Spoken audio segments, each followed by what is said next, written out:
समयं देवं निर्मलस्फटिकाकृतिम् आधारं सर्वविद्यानां हयग्रीवमुपास्महे।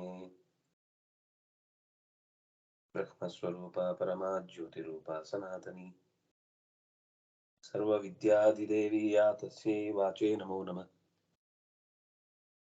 सरस्वती नमस्तुभ्यं वरदे कामरूपिणि विद्यारम्भं करिष्यामि सिद्धिर्भवतु मे सुधा।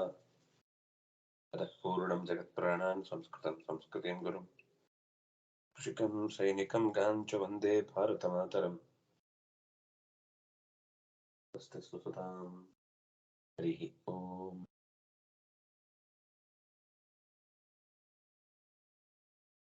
ಸಂಸ್ಕೃತ ಚಿಂತಕರಿಗೆ ಹೃತ್ಪೂರ್ವಕವಾದ ವಂದನೆಗಳು. ಹಿಂದಿನ ಪಾಠದಲ್ಲಿ ಅನೇಕ ಪದಗಳ ಬಳಕೆಯನ್ನ ನಾವು ಧಾತುಗಳ ಬಳಕೆ ಪದಗಳ ಬಳಕೆಯನ್ನ ನಾವು ನೋಡ್ತಾ ಬಂದೆವು. ಅದಕ್ಕೆ ಸಂಬಂಧಪಟ್ಟಂತೆ ಅಭ್ಯಾಸದಲ್ಲೂ ಕೂಡ ವಸ್ತುವನ್ನು ಗುರುತಿಸುವ ಕ್ರಮವನ್ನು ಕೆಲವನ್ನ ಉದಾಹರಣೆಯಾಗಿ ನೋಡಿದೆವು. ಮೂರನೆಯ ಪಾಠ ದ್ವಿತೀಯ ದ್ವಿವಚನದ ಪ್ರಥಮ ವಿಭಕ್ತಿಯ ದ್ವಿವಚನದ ರೂಪಗಳನ್ನ ಇಲ್ಲಿ ನಾವು ನೋಡ್ತಾ ಇದ್ದೇವೆ. ಪುಲ್ಲಿಂಗದಲ್ಲಿ, ಸ್ತ್ರೀಲಿಂಗದಲ್ಲಿ, ನಪುಂಸಕಲಿಂಗದಲ್ಲಿ. ನಾವು ಹಿಂದೆ ಅಯಂ ಅಂತ ನೋಡಿದ್ದೆವು, ಇದಂ ಅಂತ ನೋಡಿದ್ದೆವು, ಇಯಂ ಅಂತ ನೋಡಿದ್ದೆವು. ಇದೆಲ್ಲವೂ ಕೂಡ ಏಕವಚನದ ರೂಪಗಳು. ಈಗ ದ್ವಿವಚನದ ರೂಪವಾಗಿ ಈ ಪಾಠ ಬಂದದ್ದು ಬಾಲಹ ಅಂತಿತ್ತು. ಅಯಂ ಬಾಲಹ. ಅದರ ದ್ವಿವಚನದ ರೂಪ ಇಬ್ರು ಹುಡುಗರಿದ್ದಾರೆ ಅಂದ್ರೆ ಇಮೌ ಬಾಲವು. ದ್ವಿವಚನದ ಈ ರೂಪ ಮುಂದೆ ಬಹಳ ಕಡೆ ನಮ್ಗೆ ಉಪಯೋಗಕ್ಕೆ ಬೀಳುತ್ತೆ, ನೆನಪಿರುತ್ತೆ. ಪುಲ್ಲಿಂಗದಲ್ಲಿ ಅಯಂ ಶಬ್ದವು ಪುಲ್ಲಿಂಗದಲ್ಲಿ ಬೇರೆ ಇದೆ, ಇಯಂ ಶಬ್ದವು ಪುಲ್ಲಿಂಗದಲ್ಲಿ ಬೇರೆ ಇದೆ, ಇದಂ ಶಬ್ದವು ಕೂಡ ನಪುಂಸಕಲಿಂಗದಲ್ಲಿ ಬೇರೆ ಕಾಣುತ್ತೆ. ಕನ್ನಡದಲ್ಲಿ ಹಾಕುವಾಗ ಆ ಹುಡುಗಿ, ಆ ಹುಡುಗ, ಆ ವಸ್ತು ಎಲ್ಲ ಆ ಅಂದ್ರೆ ಮುಗಿದೋಯ್ತು.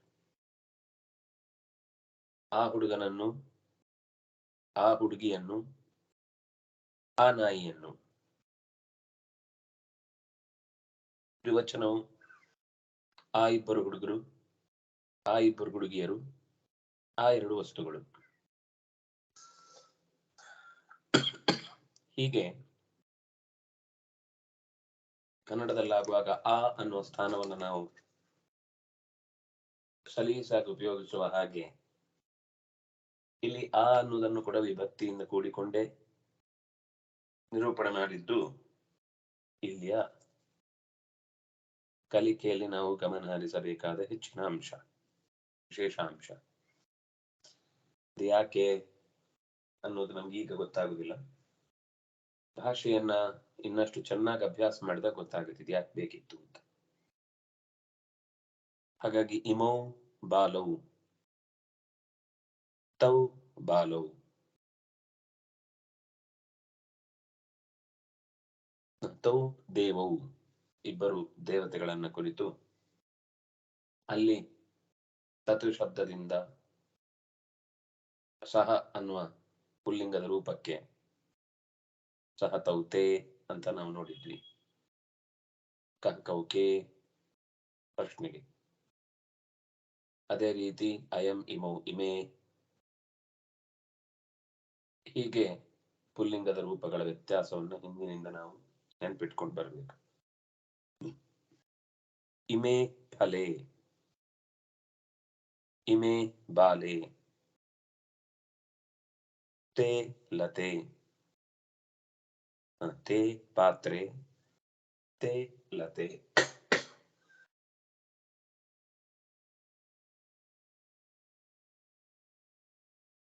ದೂರದಲ್ಲಿರುವ ಶಬ್ದಗಳನ್ನು ಬಳಸಿಕೊಂಡಿದ್ದು.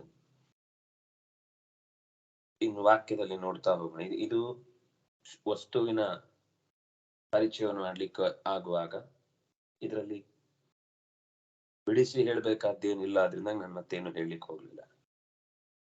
ಇಮೆ ಫಲೆ ಅನ್ನುವಲ್ಲಿ ಫಲ ಅನ್ನೋದು ನಪುಂಸಕಲಿಂಗದಲ್ಲಿ, ಬಾಲೆ ಅನ್ನೋದು ಸ್ತ್ರೀಲಿಂಗದಲ್ಲಿ. ಎರಡರಲ್ಲೂ ರೂಪ ಒಂದೇ ರೀತಿಯಾಗಿದೆ, ವ್ಯತ್ಯಾಸ ಇಲ್ಲ, ರೂಪ ಬದಲಾಗ್ಲಿಲ್ಲ. ಹಾಗೆ ತೇ ಪಾತ್ರೆ ತೇಲತೆ, ಪಾತ್ರೆ ಅನ್ನೋದು ಇದಂ ಪಾತ್ರಂ ಅಂತ ಹಿಂದೆ ಬಂದಿತ್ತು, ಅದು ನಪುಂಸಕಲಿಂಗದ ಶಬ್ದ ಅಂತ. ತೇಲತೆ ಮತ್ತೆ ಲತಾ ಶಬ್ದ ಸ್ತ್ರೀಲಿಂಗ, ಅದರ ದ್ವಿವಚನವು ಕೂಡ ಒಂದೇ ರೀತಿಯಾಗಿ ಪಾತ್ರೆ ಅನ್ನುವ ಹಾಗೇನೆ ಲತೆ ಅಂತ ಕೇಳಿಸುತ್ತೆ. ಶಬ್ದವನ್ನ ನಾವು ಒಂದ್ಸಲ ನೋಡಿದ್ರೆ ಪಾತ್ರಂ ಪಾತ್ರೆ ಪಾತ್ರಾಡಿ, ಲತಾ ಲತೆ ಲತಾಹ, ಈ ರೂಪ ಮಾತ್ರ ಒಂದೇ ರೀತಿ. ಹಿಂದಿನ ಮುಂದಿನ ಏಕವಚನ ಬಹುವಚನಗಳು ವ್ಯತ್ಯಾಸ ಇದೆ.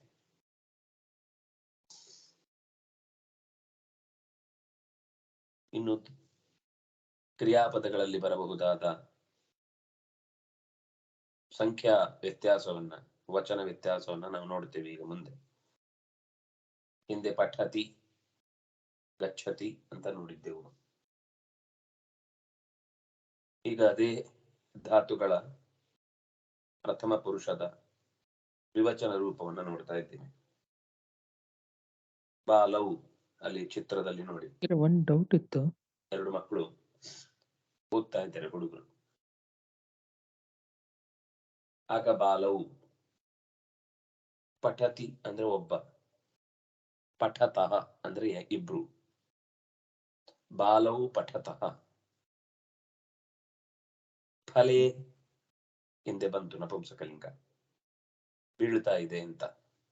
ಪತತಃ ಪತತಿ, ಪತತಃ ಪತಂತಿ ಅಂತ ಬಹುವಚನ ರೂಪ. ಈಗ ನಮಗೆ ದ್ವಿವಚನ ಮಾತ್ರ ಸಾಕು. ಎರಡು ಫಲಗಳು ಬಿದ್ದವು, ಹರಿ ಓಂ, ಅಥವಾ ಬೀಳುತ್ತಿದೆ,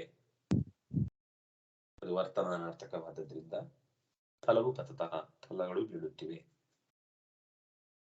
ಬಾಲೆ ಗಾಯತಃ, ಇನ್ನೊಂದು ಧಾತು ಗೊತ್ತಾಯಿತು. ಹಿಂದಿನ ಅಭ್ಯಾಸದಲ್ಲಿ ಹೇಳಿದ ಗಚ್ಚತಿ ಗಚ್ಚತಃ ಗಚ್ಚಂತಿ ಚೆನ್ನಾಗಿ ಓದಿದ್ರೆ ಈ ಪಾಠ ಸುಲಭವಾಗಿ ಅರ್ಥ ಆಗುತ್ತೆ. ಅದನ್ನು ಓದ್ಕೊಂಡಿಲ್ಲ ಅಂದ್ರೆ ಈಗ ಇದೇನ್ ಹೇಳ್ತಾ ಇದ್ದಾರೆ ಅಂತ ತಲೆ ಒಳಗೆ ಹೋಗಲ್ಲ. ನಾ ಅದಕ್ಕೆ ಹೇಳಿದ್ದೇನೆ, ಬರ್ತು ಅದನ್ನ ಅಭ್ಯಾಸ ಮಾಡಿ ಕಳುಹಿಸಿಕೊಡಿ. ಮುಂದಿನ ಕಟ್ಟಡದ ಇಟ್ಟಿಗೆಗಳನ್ನ ಇಡುವ ಮುನ್ನ ಅಡಿಪಾಯಕ್ಕೆ ಹಾಕಿದ ಕಲ್ಲುಗಳನ್ನ ಗಟ್ಟಿಯಾಗಿ ಇರಿಸಲೇಬೇಕು. ಇಲ್ಲ ಅಂದ್ರೆ ಆಮೇಲೆ ಅಷ್ಟು ದಿವಸ ಮಾಡಿದ ಪ್ರಯತ್ನಗಳೆಲ್ಲವೂ ಕೂಡ ಕೇವಲ ಶ್ರಮ ಆಗಿ ಬಿಡುತ್ತೆ. ಅದರಿಂದಾಗಿ ಮೊದಲಿನ ಪಾಠದ ಅಂಶಗಳನ್ನ ಮತ್ತೆ ಮತ್ತೆ ಮರುಕಳಿಸಿ ನೆನಪಿಸಿಕೊಳ್ಳುವ ಕೆಲಸ ಬೇಕೇ ಬೇಕು. ಈ ಹೆಚ್ಚಿನದ್ದನ್ನ ಅಂದ್ರೆ ಈಗಿನ ಸಮಯ ಸ್ವಲ್ಪ ಕಷ್ಟ ಅನಿಸಬಹುದು, ಮುಂದಿನ ತುಂಬಾ ಸಮಯವನ್ನು ಉಳಿಸ್ಬೇಕು ಅಂದ್ರೆ ನಾವು ಈಗ ಒಂಚೂರು ಕಷ್ಟಪಡ್ಬೇಕು. ಗಿಡ ಆಗ್ಬೇಕು ಅಂದ್ರೆ ಅದು ಉಳಬೇಕು, ನೆಡಬೇಕು ಬೀಜ, ಅದು ಮೊಳಕೆ ಹೊಡಿಬೇಕು, ಕಾಯ್ಬೇಕು, ಅಂದ ಮೇಲೆ ಒಂದು ಮರ ಆಗ್ಲಿಕ್ಕೆ ಸಾಧ್ಯ. ಆಮೇಲೆ ನೆರಳು, ಹಣ್ಣು, ಹೂವು. ನೀರು ಹಾಕದೇ ಇದ್ರು ನಮ್ಮ ಹತ್ರ ಏನು ಕೇಳಲ್ಲ ಮರ, ತಾನೇ ಬೇಕಾದಂತ ತಾನೇ ಮಾಡ್ಕೊಳ್ಳುತ್ತೆ. ಭಾಷೆ ಒಂದು ಸರ್ತಿ ನಮಗೆ ಸ್ವಲ್ಪ ಅರ್ಥ ಆಗಿ ಹಿಡಿತಕ್ಕೆ ಬಂತು ಅಂದ್ರೆ ಮತ್ತೆ ಓದಿದ್ದೆಲ್ಲವೂ ಕೂಡ ಸರಳವಾಗಿ ಸುಲಭವಾಗಿ ಲಾಜಿಕಲಿ ಮನಸ್ಸಿನಲ್ಲಿ ಕೂಡುತ್ತೆ. ಅದರಿಂದಾಗಿ ನಾನು ಹಿಂದೆ ಹೇಳಿದ್ದು ಆ ಶಬ್ದಗಳಲ್ಲಿ ಕೊಟ್ಟ 3 ರೂಪ, ಕ್ರಿಯಾಪದದಲ್ಲಿ ವರ್ಬ್ನಲ್ಲಿ ಹೇಳಿದ ಒಂದು 9 ಪದಗಳಿಂದ ಕೂಡಿದ ಒಂದು ಗುಚ್ಛ, ಅದನ್ನ ಲಕಾರ ಅಂತಾರೆ. ವರ್ತಮಾನವನ್ನು ಹೇಳುವಂತದ್ದಕ್ಕೆ ಲಟ್ ಅಂತ ಶಬ್ದ ಬಳಸ್ತಾರೆ. ಲಟ್ ಲಕಾರದಲ್ಲಿ ಹೇಳ್ತಾ ಇದ್ದೇವೆ ಅಂದ್ರೆ ವರ್ತಮಾನಾರ್ಥಕವಾದ ವಿಷಯವನ್ನು ಮಾತಾಡ್ತಾ ಇದ್ದೇವೆ ಅಂತ. ವರ್ತಮಾನಾರ್ಥಕ ವಿಷಯದಲ್ಲಿ ಮತ್ತೆ 3 ತರ. ಅವನು ಮಾತಾಡ್ತಾನೆ, ನಾನು ಮಾತಾಡ್ತಾ, ನೀನು ಮಾತಾಡ್ತಿ, ನಾನು ಮಾತಾಡುತ್ತೇನೆ. ಅದು ಪ್ರಥಮ ಪುರುಷ, ಮಧ್ಯಮ ಪುರುಷ, ಉತ್ತಮ ಪುರುಷ ಅಂತ ಆಗುತ್ತೆ. ಅದರಲ್ಲಿ ಮತ್ತೆ ಅವನು, ಅವರಿಬ್ಬರು, ಅವರು ಬಹಳ ಜನ, ನೀನು, ನೀವಿಬ್ಬರು, ನೀವು ಬಹಳ ಜನ, ನಾನು, ನಾವಿಬ್ಬರು, ನಾವು ಬಹಳ ಜನ. ಹೀಗೆ 9 ರೂಪಗಳಿವೆ. 3 ಸಾಲು, 3 ರೂಪ. ಅದರದ್ದೇ ಒಂದು ಪಾಲು ಭಾಗ ಇಲ್ಲಿ ಪತತಿ, ಪತತಃ, ಗಾಯತಿ, ಗಾಯತಃ ಅಂತ ರೂಪ ದ್ವಿವಚನದ್ದು ಕಾಣಿಸ್ತಿದೆ. ಹರಿ ಓಂ ಗುರು. ಕೇಳಿಸ್ತಿಲ್ವಾ? ಅಲ್ಲ, ಕೇಳಿಸ್ತಾ ಇದೆ. ಯಾರೋ ಪ್ರಶ್ನೆ ಕೇಳಿದ್ರು ಅನ್ಸುತ್ತೆ. ಯಾರು? ಅಲ್ಲ, ಅವರು ಡೌಟ್ ಇದೆ ಅಂತಂದ್ರು. ಮತ್ತೆ ಇದು ನಂದಾಚಾರ್ಯ ಹೇಳಿ. ಇವಾಗ ಇದಂ ಶಬ್ದ ಸ್ತ್ರೀಲಿಂಗದಲ್ಲೂ ಇಮೆ ಮತ್ತೆ ನಪುಂಸಕಲಿಂಗದಲ್ಲೂ ಇಮೆ. ಸೊ ನಮ್ಗೆ ಇದು ಶಬ್ದದ ಪರಿಚಯ ಇರೋ ಕಾರಣ ಇಮೆ ಫಲೆ ಮತ್ತೆ ಇಮೆ ಬಾಲೆ, ಇದು ಇಮೆ ಫಲೆ ನಪುಂಸಕ ಅಂತ ಗೊತ್ತಾಗುತ್ತೆ, ಇಮೆ ಬಾಲೆ ಸ್ತ್ರೀಲಿಂಗ ಅಂತ ಗೊತ್ತಾಗುತ್ತೆ.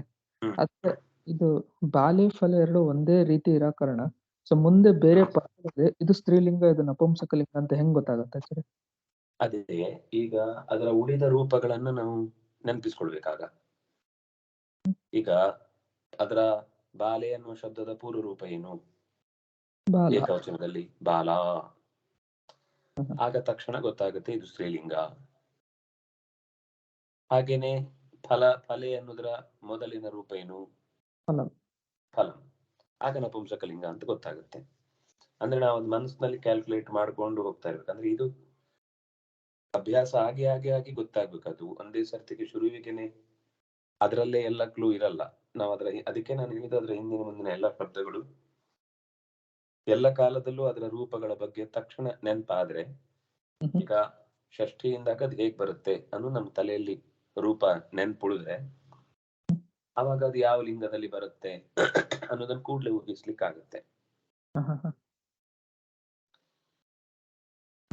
ಧನ್ಯವಾದ ಸರ್. ಅದು ಅಭ್ಯಾಸದಿಂದನೇ ಗೊತ್ತಾಗುತ್ತೆ. ಅಂದ್ರೆ ಹೌದು, ಅಭ್ಯಾಸ ಮಾಡ್ತಾ ಗೊತ್ತಾಗ. ಅದರಲ್ಲಿ ಶಬ್ದದಲ್ಲೇ ಏನೋ ಒಂದು ಕ್ಲೂ ಅಂತ ಇರುವುದಿಲ್ಲ. ಯಾಕೆಂದ್ರೆ ಅದನ್ನ ಎರಡನ್ನೂ ಕೂಡ ಬರೆಯುವುದು ಒಂದೇ ರೀತಿ. ಆದ್ರೆ ಅದರ ಹಿಂದಿನ ಮುಂದಿನ ರೂಪ ಬೇರೆ ಬೇರೆ ಇದೆ. ಧನ್ಯವಾದ ಸರಿ. ಆಮೇಲೆ ವೃಕ್ಷವು ಫಲತಃ, ವೃಕ್ಷಗಳು ಫಲಿಸುತ್ತವೆ. ನಮ್ಗೆ ಅದು ಕನ್ನಡದಲ್ಲಿ ಆಗುವಾಗ ಹೇಳ್ಬೇಕು ಅನ್ಸಿದ್ರೆ ಮಾತ್ರ 2 ವೃಕ್ಷಗಳು ಅಂತ ಹೇಳ್ಬೇಕು. ಇಲ್ಲ ಅಂದ್ರೆ ಅದನ್ನ ಅಷ್ಟು ಒತ್ತು ಕೊಟ್ಟು ನಾವು ನಿರೂಪಣೆ ಮಾಡೋದು ಕಮ್ಮಿ. ಹುಡುಗರು ಬಂದ್ರು, ಇಬ್ರೇ ಬಂದ್ರು, ನಾವು ಮನೆಯಲ್ಲಿ ಹೇಳಿದ್ರು ಹುಡುಗರು ಬಂದ್ರು. ಒಬ್ಬ ಬಂದ್ರೆ ಹುಡುಗ ಬಂದ, 3 ಜನ ಬಂದ್ರು ಹುಡುಗರು ಬಂದ್ರು. ಆದ್ರೆ ಸಂಸ್ಕೃತದಲ್ಲಿ ಪರ್ಟಿಕ್ಯುಲರ್ ಆಗಿ 2 ಅನ್ನೋದನ್ನ ಮೆನ್ಷನ್ ಮಾಡುವ ರೀತಿ ಆ ದ್ವಿವಚನದ ಪ್ರಯೋಗ ಇದೆ. ಫಲತಃ ಅಂದ್ರೆ ಹಣ್ಣು ಬಿಡುತ್ತವೆ. ಗಜೋ ಗಚ್ಚತಃ, ಗಚ್ಚತಿ ಗಚ್ಚತಃ, ಹಿಂದೆ ಫಲತಿ ಫಲತಃ, ಇದು ಗಚ್ಚತಿ ಗಚ್ಚತಃ. ಪುಷ್ಪೆ ವಿಕಸತಃ, ವಿಕಸತಿ ವಿಕಸತಃ. ಸ್ಫುರತಃ, ನೇತ್ರಗಳು, ನೇತ್ರೇ ಅನ್ನೋದು ನಪುಂಸಕಲಿಂಗದ ಶಬ್ದ. ಪುಷ್ಪಂ, ನೇತ್ರಂ ಎರಡು ಕೂಡ ನಪುಂಸಕಲಿಂಗ. ಗಜವು ವೃಕ್ಷವು ಹಿಂದೆ ಹೇಳಿದ 2 ಕೂಡ ಪುಲ್ಲಿಂಗ. ಈಗ ಅದನ್ನ ಸುಮ್ಮನೆ ಗುರುತು ಹಾಕೊಂಡಿರಿ, ಮರ್ತೋಗುತ್ತೆ ಅಂತ ಅನ್ಸಿದ್ರೆ ಅದನ್ನ ಮತ್ತೆ ಒಂದು 4 ಸಲ ನೋಡಿದ್ಮೇಲೆ ಮತ್ತೆ ಯಾವತ್ತು ಕೂಡ ಈ ಶಬ್ದವನ್ನ ಪ್ರಯೋಗ ಮಾಡಿದ ತಕ್ಷಣ ಇದು ಪುಲ್ಲಿಂಗ ಅನ್ನೋದು ಗೊತ್ತಾಗುತ್ತೆ. ಅಜೌ ಮೊದಲು ಬಂದಿತ್ತು ಅಜಹ ಅಂತ, ಅದನ್ನ ಪುಲ್ಲಿಂಗ. ತಿಷ್ಠತಿ ಅಂತಿತ್ತು, ತಿಷ್ಠತಃ. ಮಾಲೆ, ಮಾಲಾ ಮ್ಲಾಯತಿ ಅಂತಿತ್ತು, ಇಲ್ಲಿ ಮಾಲೆ ಮ್ಲಾಯತಃ ಸ್ತ್ರೀಲಿಂಗ ಅಂತ ಗೊತ್ತಾಯ್ತು. ಮಾಲೆ. ಲತಾ ಪುಷ್ಪತಿ ಅಂತಿತ್ತು, ಲತೆ ಪುಷ್ಪತಃ ಸ್ತ್ರೀಲಿಂಗ ಅಂತ ಗೊತ್ತಾಯ್ತು ದ್ವಿವಚನದಲ್ಲಿ. ಮುಖೇ ಲಸತಃ, ಮುಖಂ ಲಸತಿ ಅಂತಿತ್ತು, ಮುಖೇ ನಪುಂಸಕಲಿಂಗ, ಲಸತಃ ದ್ವಿವಚನ. ದೇವೌ ವದತಃ, ವದತಿ ಅಂತ ಬಂದಿತ್ತು, ದೇವಃ ಅನ್ನೋದು ಪುಲ್ಲಿಂಗ, ಅದರ ದ್ವಿವಚನ ದೇವೋ. ವದತಿ ಅನ್ನೋದರ ದ್ವಿವಚನ ವದತಃ.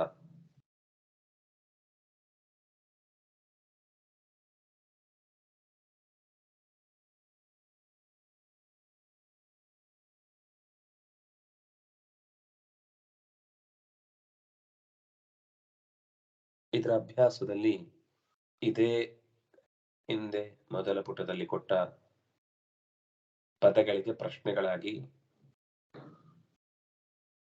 ವಿವರ ಕೊಟ್ಟಿದ್ದಾರೆ. ಪ್ರಶ್ನೆಗಳನ್ನು ಮಾಡುವುದು ಹೇಗೆ ಅನ್ನೋದು ಪಾಠವೇ. ಇಲ್ಲಿ ಅಭ್ಯಾಸವೂ ಒಂದು ರೀತಿಯ ಪಾಠವೇ.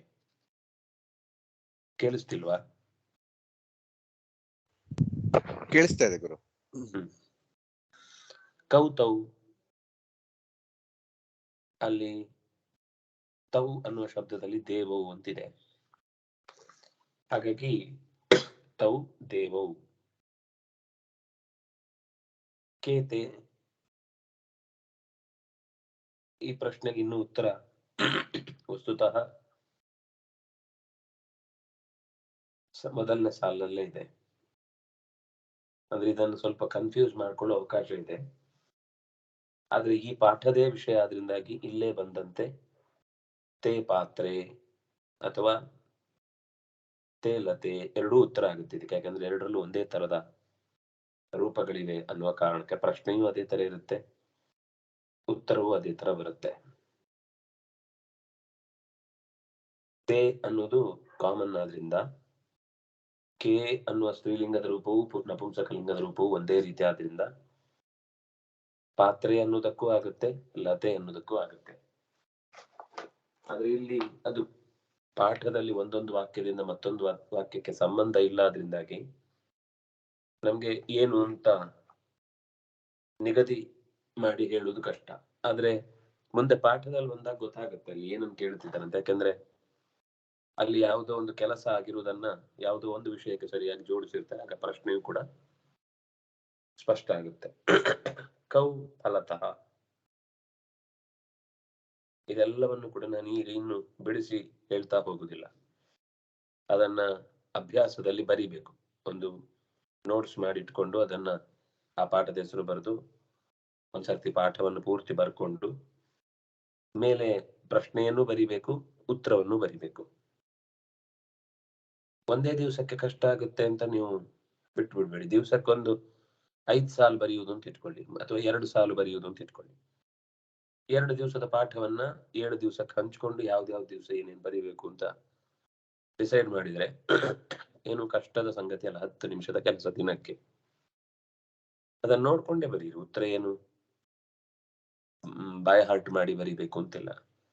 ಅದು ಪಾಠ ಆದ್ಮೇಲೆ ಬರ್ದಭ್ಯಾಸ ಮಾಡಿದ್ರೆ ಮತ್ತು ಅದನ್ನ ಬರ್ದಿದ್ದೇನೆ ಅಂತ ನೀವು ಒಂದು ಕನ್ಫರ್ಮೇಶನ್ ರೂಪದಲ್ಲಿ ಗ್ರೂಪ್ ಅಲ್ಲಿ ಹಾಕ್ಬೋದು. ಹಾಗೆ ಅದಕ್ಕೊಂದು ಕಮಿಟ್ಮೆಂಟ್ ಇಟ್ಕೊಂಡ್ರೆ ಮಾತ್ರ ಕಲೀಲಿಕ್ಕೆ ಸಾಧ್ಯ ಆಗುತ್ತೆ. ನಂಗೆ ಬರುತ್ತೆ ಅಂತ ಮನಸ್ಸಲ್ಲಿ ಬಂದು ಬಿಟ್ರೆ ಬರುತ್ತೆ ಅನ್ನೋದು ಮಾತ್ರ ಬಂದಿರುತ್ತೆ, ಏನೂ ಬಂದಿರಲ್ಲ. ಅದರಿಂದ ಅಭ್ಯಾಸದಲ್ಲಿದ್ದಂಥದ್ದನ್ನಷ್ಟನ್ನು ಕೂಡ ಒಂದ್ ಕಡೆ ಬರ್ದು ಅಭ್ಯಾಸ ಮಾಡಿ. ಸಂದೇಹ ಇದ್ರೆ ಗ್ರೂಪ್ ಅಲ್ಲಿ ಖಂಡಿತ ನೀವು ಪ್ರಶ್ನೆ ಹಾಕಿದ್ರೆ ಯಾರಾದ್ರೂ ಒಬ್ರು ಉತ್ತರ ಕೊಡ್ತಾರೆ. ನಾನಾದ್ರೂ ಮತ್ತೆ ಸಮಯ ಬಂದಾಗಾದ್ರೂ ಉತ್ತರ ಕೊಡ್ತೇನೆ, ನೋಡ್ಕೊಂಡ ಸಮಯವನ್ನು ನೋಡಿಕೊಂಡು. ಅದರಿಂದಾಗಿ ಬರೆಯುವುದೊಂದು ಎಲ್ರೂ ಕೂಡ ಸಾಧ್ಯವಾದಷ್ಟು ಪ್ರಯತ್ನ ಮಾಡಿದ್ರೆ 10 ನಿಮಿಷದ ಕೆಲಸ. 10 ನಿಮಿಷಕ್ಕಿಂತ ಹೆಚ್ಚು ಬರೆಯುವುದೇ ಬೇಡ. ಬರೆದ ಅಭ್ಯಾಸ ಇಲ್ಲ, ಬರೆಯುವುದು ಮರ್ತೋಗಿದೆ, ನೋಡ್ಕೊಂಡೇ ಬರೀರಿ. ಆದ್ರೆ ಪ್ರಯತ್ನ ಎಷ್ಟು ಜಾಸ್ತಿ ಇರುತ್ತೆ ಅಷ್ಟು ಬೇಗ ನಾವು ನಮ್ಮ ಭಾಷೆಯನ್ನ ನಮ್ಗೆ ಒಂದು 10 100 ಸಾವಿರಾರು ಜನ್ಮಗಳಿಗೆ ಬೇಕಾಗುವ ಅಪೂರ್ವವಾದ ವೇದ ನಿಧಿಯನ್ನು ಹೊಂದಿರುವ ಒಂದು ಭಾಷೆಯನ್ನು ಕಲ್ತ ಹಾಗಾಗುತ್ತೆ.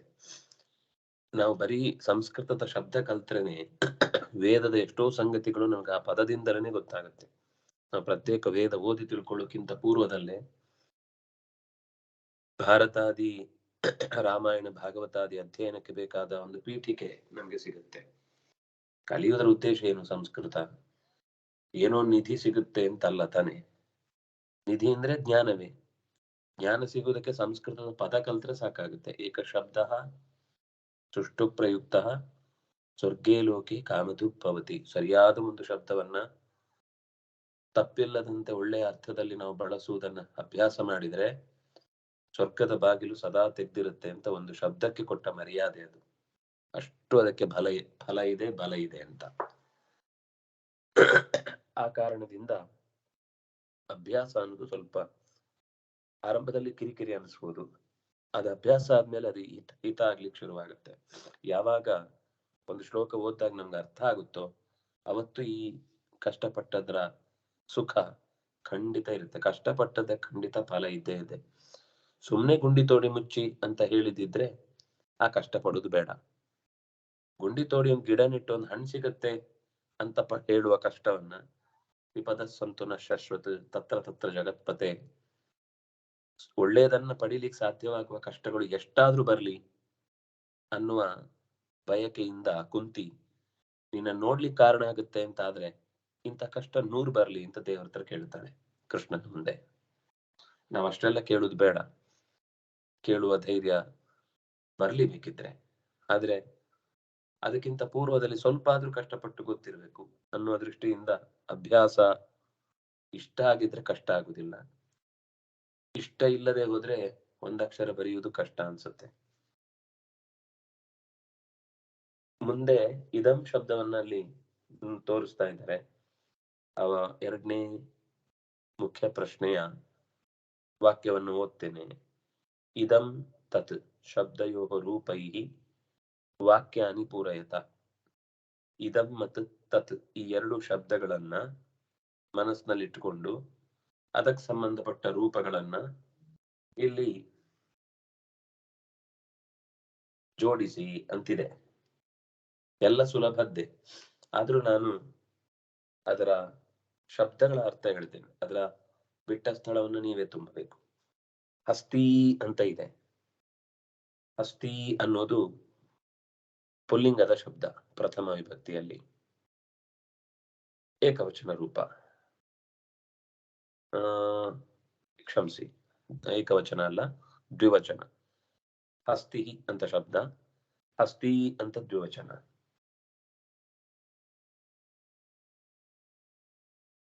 ಇದಕ್ಕೆ ಇದಂ ಮತ್ತು ತತ್ 2 ಶಬ್ದಗಳನ್ನು ಜೋಡಿಸಿದರೆ ಏನಾಗುತ್ತೆ ಅನ್ನೋದನ್ನು ಹಾಕಬೇಕು.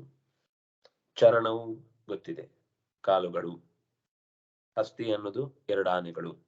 ಅದಕ್ಕೆ ಹಸ್ತಿ ಅಂತ ಹೆಸರು ಯಾಕೆ ಅಂದ್ರೆ ಹಸ್ತಃ ಅಸ್ಯ ಅಸ್ತಿ, ಯಾವ ಪ್ರಾಣಿಗೂ ಇಲ್ಲದ, ಅಂದ್ರೆ ಮಂಗಗಳಿಗಿದ್ರೂ ಕೂಡ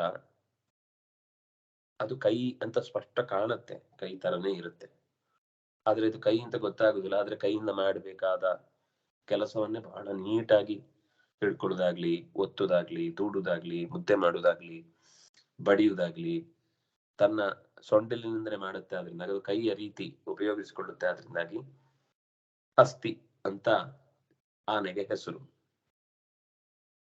ಚರಣವು ಪ್ರಥಮ ದ್ವಿವಚನ. ಪಾತ್ರೆ ನಪುಂಸಕಲಿಂಗ ಪ್ರಥಮ ದ್ವಿವಚನ. ಕುಸುಮೆ ಕುಸುಮಂ ಕುಸುಮೆ ಮತ್ತೆ ನಪುಂಸಕಲಿಂಗ ದ್ವಿವಚನ. ಅಂಗುಲಿ ಅಂಗುಲ್ಯೌ ಅಂಗುಲ್ಯಃ ದ್ವಿವಚನ. ಅಂಗುಲಿ ಶಬ್ದ ಸ್ತ್ರೀಲಿಂಗದಲ್ಲಿ ಇರುವಂತದ್ದು. ಅಂಗುಲಿ ಅಂಗುಲ್ಯೌ ಅಂಗುಲ್ಯಃ. ಕನ್ಯೆ ಕನ್ಯಾ ಕನ್ಯೆ ಸ್ತ್ರೀಲಿಂಗ ದ್ವಿವಚನ. ಇದಕ್ಕೆ ಇದಂ ಮತ್ತು ತತ್ 2 ಶಬ್ದಗಳನ್ನ ಈಗ 2 ಹಾಕ್ಬೋದು. ಈ ಹುಡುಗ ಆ ಹುಡುಗ, ಈ ಹುಡುಗಿ ಆ ಹುಡುಗಿ, ಈ ವಸ್ತು ಆ ವಸ್ತು. ಅಂದ್ರೆ 2 ರೂಪಗಳಿಂದ ಒಟ್ಟು 12 ರೂಪಗಳ ವಿವರಣೆ ಇಲ್ಲಿ ಕಾಣುತ್ತೆ. ಇನ್ನು ಲಟ್ ಶಬ್ದವನ್ನ ಜೋಡಿಸಿ ಅಂತ ಹೇಳಿದ್ದಾರೆ. ಲಟ್ ಶಬ್ದೈಹಿ ರೂಪೈಹಿ ವಾಕ್ಯಾನಿ ಪೂರಯತ, ಪ್ರೆಸೆಂಟ್ ಟೆನ್ಸ್. ಅಲ್ಲಿ ಬ್ರಾಕೆಟ್ ಅಲ್ಲಿ ಒಂದು ರೂಟ್ ಕೊಟ್ಟಿದ್ದಾರೆ. ಅದರ ಮೂಲ ಶಬ್ದ ಈಗ ಪಠ್ ಅಂತಿದ್ರೆ ಪಠತಿ, ಗಾಯ ಗಾಯತಿ, ಎಲ್ಲವೂ ಹಿಂದೆ ಬಂದಿದೆ, ಯಾವುದು ಹೊಸತೇನಿಲ್ಲ.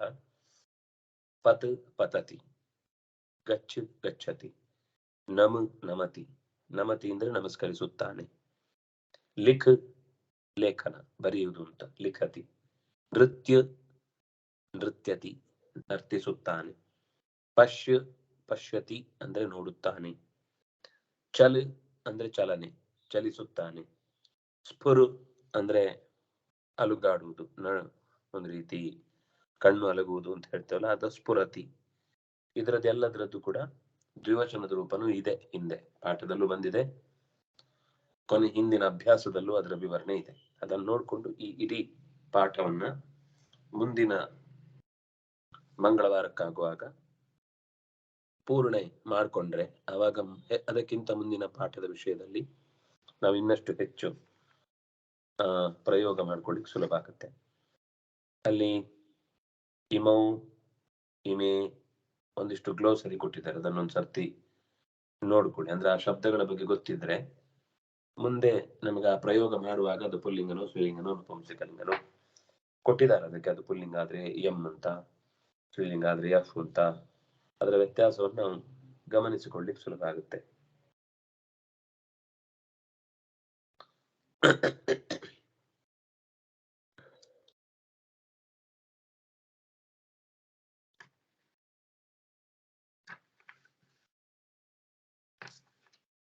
ಮುಂದೆ ಚತುರ್ಥ ಪಾಠ. ಇದರಲ್ಲಿ ಮತ್ತೆ ಬಹುವಚನದ ಅಂಶ ಬಂದಿದೆ.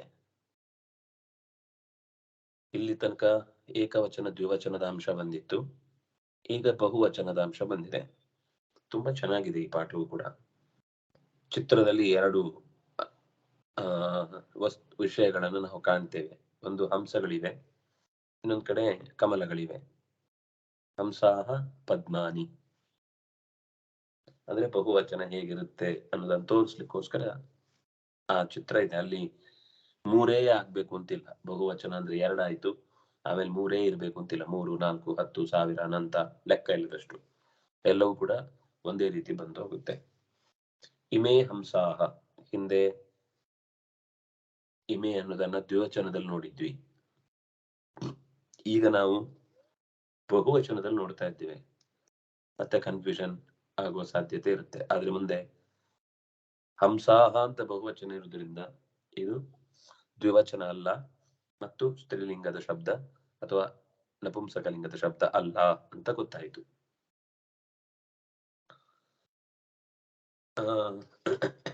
ಇಮಾಹ ಇದು ಸ್ತ್ರೀಲಿಂಗದ್ದು. ಇಮೆ ಇಯಂ ಇಮೆ ಇಮಾಹ. ಇಮಾಹ ಲತಾಹ, ಇಮಾನಿ ಪದ್ಮಾನಿ. ಇವು ಹಂಸಗಳು, ಇವು ಲತೆಗಳು, ಇವು ಪದ್ಮಗಳು. ತೇ ಗಜಾಹ, ಅವು ಗಜಗಳು, ಆನೆಗಳು. ತಾಹ ಮಾಲಾಹ, ಅವು ಮಾಲೆಗಳು. ತಾನಿ ಫಲಾನಿ, ಅವುಗಳು ಹಣ್ಣುಗಳು. ಹೀಗೆ ಬಹುವಚನದ ಪ್ರಯೋಗವನ್ನ ತೋರಿಸಿದರು. ಇನ್ನು ಸುಲಭವಾಗಿ ಹಿಂದಿನ ಧಾತುವನ್ನ ಕಂಟಿನ್ಯೂ ಮಾಡಿದ್ರೆ ಗಚ್ಚತಿ, ಗಚ್ಚತಃ, ಗಚ್ಚಂತಿ ಅಂತ ನಾವು ನೋಡಿದ್ ನೆನಪಿದ್ರೆ ಈಗ ಅದರ ಬಹುವಚನದ ರೂಪ ನೋಡ್ತೇವೆ ನಾವು. ಹಂಸಾಹ ಕೂಜಂತಿ, ಹಂಸಗಳು ಕೂಗುತ್ತವೆ. ಮಾಲಾಹ ಮ್ಲಾಯಂತಿ, ಮಾಲೆಗಳು ಮುದುಡುತ್ತವೆ. ಪದ್ಮಾನಿ ಸ್ಫುಟಂತಿ, ಪದ್ಮಗಳು ಅರಳುತ್ತವೆ. ಬಾಲಾಹ ಗಾಯಂತಿ, ಹುಡುಗರು ಹಾಡುತ್ತಾರೆ. ಇಲ್ಲಿ ಈ ಬಾಲಾಹ ಅನ್ನೋದು ಎರಡೂ ರೀತಿಯ, ಪುಲ್ಲಿಂಗದಲ್ಲೂ ಬಾಲಾಹ, ಸ್ತ್ರೀಲಿಂಗದಲ್ಲೂ ಬಾಲಾಹ. ಬಾಲಹ ಬಾಲೌ ಬಾಲಾಹ, ಬಾಲಾ ಬಾಲೇ ಬಾಲಾಹ. ಅದು ವಾಕ್ಯ ಇದ್ರೆ ನಿಮ್ಗೆ ಗೊತ್ತಾಗುತ್ತೆ. ಮುಂದೆ ಬೇರೆ ವಿಭಕ್ತಿಯಿಂದ ಪ್ರಯೋಗ ಆದಾಗ ಅದು ಸ್ತ್ರೀಲಿಂಗದ್ದು ಪುಲ್ಲಿಂಗದ್ದು ಅಂತ ವ್ಯತ್ಯಾಸ ಗೊತ್ತಾಗುತ್ತೆ. ಆದ್ರೆ ಹಿಂದೆ ಬಾಲ ಅನ್ನುವ ಶಬ್ದ ಸ್ತ್ರೀಲಿಂಗದಲ್ಲೇ ಹೆಚ್ಚು ಪ್ರಯೋಗ ಬಂದಿದೆ. ಅದರಿಂದಾಗಿ ಬಾಲೆ ಅಂತ.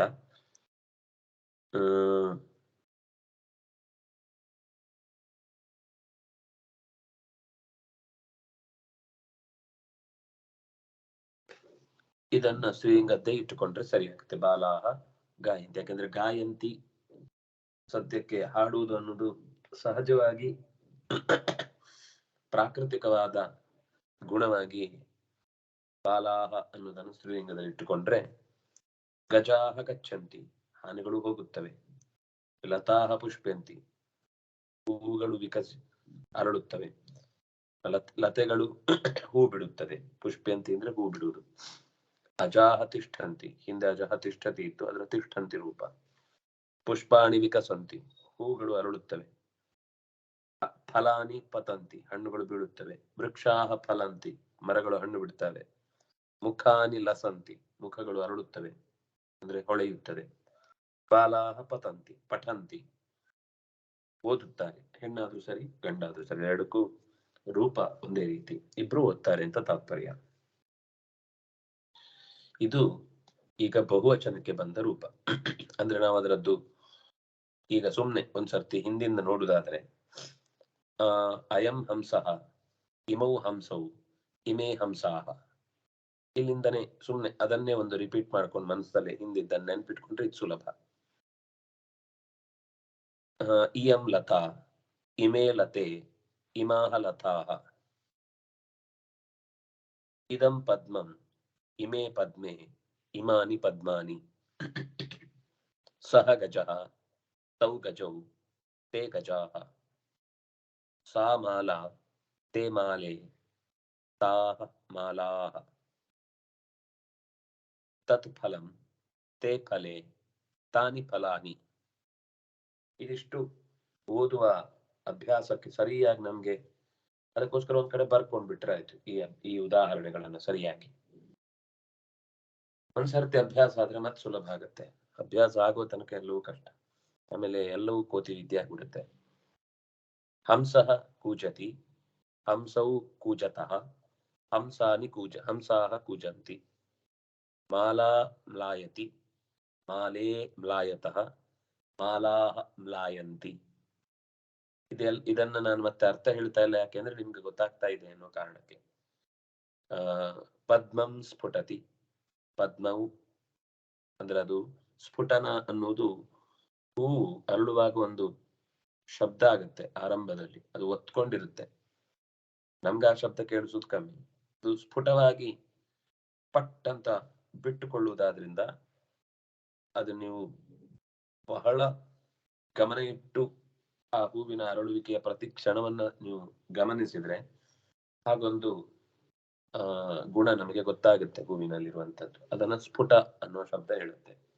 ಪದ್ಮಂ ಸ್ಫುಟತಿ, ಪದ್ಮೇ ಸ್ಫುಟತಃ, ಪದ್ಮಾನಿ ಸ್ಫುಟಂತಿ, ಬಾಲಾ ಗಾಯತಿ, ಬಾಲೇ ಗಾಯತಃ, ಬಾಲಾಹ ಗಾಯಂತಿ, ಗಜಃ ಗಚ್ಚತಿ, ಗಜೌ ಗಚ್ಚತಃ, ಗಜಾಹ ಗಚ್ಚಂತಿ, ಲತಾ ಪುಷ್ಪತಿ, ಲತೆ ಪುಷ್ಪತಃ, ಲತಾಹ ಪುಷ್ಪ್ಯಂತಿ, ಅಜಃ ತಿಷ್ಠತಿ, ಅಜೌ ತಿಷ್ಠತಃ, ಅಜಾಹ ತಿಷ್ಠಂತಿ, ಪುಷ್ಪಂ ವಿಕಸತಿ, ಪುಷ್ಪೇ ವಿಕಸತಃ, ಪುಷ್ಪಾಣಿ ವಿಕಸಂತಿ, ಫಲಂ ಪತತಿ, ಫಲೇ ಪತತಃ, ಫಲಾನಿ ಪತಂತಿ, ವೃಕ್ಷಃ ಫಲತಿ, ವೃಕ್ಷೇ ಫಲತಃ, ವೃಕ್ಷೌ ಫಲತಃ, ವೃಕ್ಷಾಃ ಫಲಂತಿ, ಮುಖಂ ಲಸತಿ, ಮುಖೇ ಲಸತಃ, ಮುಖಾನಿ ಲಸಂತಿ, ಬಾಲಃ ಪಠತಿ, ಬಾಲೌ ಪಠತಃ, ಬಾಲಾಃ ಪಠಂತಿ. ಇಷ್ಟನ್ನ ಒಂದು ಕಡೆ ನೀವು ಒಂದ್ಸರ್ತಿ ಓದಿ ಅಭ್ಯಾಸ ಮಾಡಿ, ಬರ್ದ್ರೆ ಅನುಕೂಲ. ಸಮಯ ನೋಡ್ಕೊಂಡು ಒಂದೇ ಸರ್ತಿಗೆ ಅಷ್ಟು ಹೊರೆ ಅಂತ ಆಗುದು ಬೇಡ. ಅಷ್ಟನ್ನ ನೋಡಿ ತಲೆಯಲ್ಲಿ ಕರೆಕ್ಟ್ ಆಗಿ ಉಳಿಯಿತು ಅಂದ್ರೆ ಮುಂದಿನ ಅಭ್ಯಾಸವನ್ನು ಮುಂದಿನ ತರಗತಿಯ ವಿವರಣೆ ಆದ್ಮೇಲೆ, ಅಂದ್ರೆ ಪಾಠ ಮುಂದೆ ಹೋಗ್ತಾ ಇದ್ದಾಗೆ ಅಭ್ಯಾಸ ಹಿಂದುಳಿದ್ರೆ ಸಾಧ್ಯ ಆದ್ರೆ ಈ ಅಭ್ಯಾಸವನ್ನು ಮಾಡ್ಲಿಕ್ಕೆ ಇಂಟ್ರೆಸ್ಟ್ ಇದ್ದವ್ರು ಮಾಡ್ಬೋದು ಖಂಡಿತ, ಸಮಯ ನೋಡ್ಕೊಂಡು. ಹಿಂದಿದ್ದಂತೂ ಮಾಡಿದ್ರೆ ನಮ್ಗೆ ಹೊಸ ಪಾಠಕ್ಕೆ ಹೋಗುವಾಗ ಸುಲಭ ಆಗುತ್ತೆ. ಅದು ಅಭ್ಯಾಸ ಮುಗಿಸಿಯೇ ಮುಂದಿನ ಪಾಠಕ್ಕೆ ಹೋಗ್ಬೇಕು ಅಂತ ಹಠ ಇದ್ರೆ ನಮ್ಗೆ ಅದು ಕಲೀಲಿಕ್ಕೆ ಸುಲಭ. ನನ್ ಜೊತೆಗೆ ಕಷ್ಟಪಟ್ಟು ಒಂದು 6 ತಿಂಗಳು ಈ ಕೆಲಸಕ್ಕೋಸ್ಕರ ಸಮಯ ಮೀಸಲಿಡಿ, ದಿನದಲ್ಲಿ ಒಂದು 15 ನಿಮಿಷ. ಓದುದನ್ನು ನೀವು ಯಾವಾಗ ಬೇಕಾದ್ರೂ ಮಾಡಿ. ಬರೆಯುವುದು ಒಂದು ಟೈಮ್ ಇಟ್ಕೊಂಡು ಅದನ್ನ ಕರೆಕ್ಟ್ ಆಗಿ ನಾವು ಕಲಿಯುವಾಗ ಮಕ್ಕಳು ನೋಡ್ತಾ ಇದ್ರೆ ಮಕ್ಕಳಿಗೂ ಕಲೀಲಿಕ್ಕೆ ಆಸಕ್ತಿ ಬರುತ್ತೆ. ಅವರೇ ಓದ್ತಾ ಇದ್ದಾರೆ, ನಾವು ಓದ್ಬೇಕು ಅಂತ. ನಾವೇ 24 ಗಂಟೆ ಟಿವಿ ಮುಂದೆನೋ ಮೊಬೈಲ್ ಮುಂದೆನೋ ಹರಟೆನೋ ಮಾಡ್ತಾ ಇದ್ದು ಮಕ್ಳಿಗೆ ಮಾಡು ಅಂದ್ರೆ ಅದು ಕಷ್ಟ ಆಗುತ್ತೆ. ನಾವು ಮಕ್ಳಿಗೆ ಎದುರುಗಡೆನೆ ಕೂತು ಮಾಡೋಣ ಬೇಕು ಅಂತ. ಅವ್ರು ನೋಡ್ತಾ ಇರ್ಬೇಕಾದ್ರೆ, ಅವ್ರು ಇಲ್ದೇ ಇದ್ದಾಗ ಯಾವಾಗ್ಲೂ ಮಾಡುದು ಒಳ್ಳೇದೇ, ನಾನು ಮಾಡಬಾರ್ದು ಅಂತಲ್ಲ, ಆದ್ರೆ ಇದ್ರೆ ಅವುಗಳಿಗೆ ಹೆಚ್ಚು ಸ್ಫೂರ್ತಿಯೂ ಸಿಗುತ್ತೆ. ಹಾಗೆ ಅವ್ರ ಎದುರುಗಡೆನೆ ಅಭ್ಯಾಸ ಮಾಡೋದ್ರಿಂದ ನೀನೇನ್ ಬರೀತಿ, ನೀನ್ ಯಾಕೆ ಬರೀತಿ ಅಂತ 100 ಪ್ರಶ್ನೆ ಬರುತ್ತೆ. ನೀನ್ ಯಾಕೆ ಕಲಿತಿ, ನೀನ್ ಯಾಕೆ ಈಗ ಓದ್ಬೇಕು, ನಿಂಗೇನ್ ಪರೀಕ್ಷೆ ಇದೆನಾ ಅಂತ ಆ ಎಲ್ಲಾ ಪ್ರಶ್ನೆಗಳನ್ನು ಸಹಿಸಿಕೊಂಡು ಅವರಿಗೆ ತಾಳ್ಮೆಯಿಂದ ಉತ್ತರ ಕೊಡ್ತಾ, ಈ ಉತ್ತರಗಳನ್ನು ಬರೀತಾ ಒಂದು 4 ದಿನ ಕಳೆದ್ಮೇಲೆ ಅದ್ರದ್ದೊಂದು ಸುಖ ಬೇರೆ ಇದೆ, ಅನುಭವ. ಮಕ್ಕಳಲ್ಲೂ ಒಂದು ಬದಲಾವಣೆ ಕಾಣುತ್ತೆ. ಆ ಬದಲಾವಣೆಗೆ ನಮ್ಮ ಅಧ್ಯಯನ ಒಂದು ಪೂರಕವಾಗ್ಲಿ, ಅದು ನಮ್ಮ ಬೆಳವಣಿಗೆಗೂ ಕಾರಣ ಆಗ್ಲಿ. ಬೆಳವಣಿಗೆ ನಮ್ಗೆ, ಬದಲಾವಣೆ ಮಕ್ಕಳಿಗೆ. ಮುಂದಿನ ತರಗತಿಯಲ್ಲಿ ಸೇರೋಣ. ನಮಸ್ಕಾರ.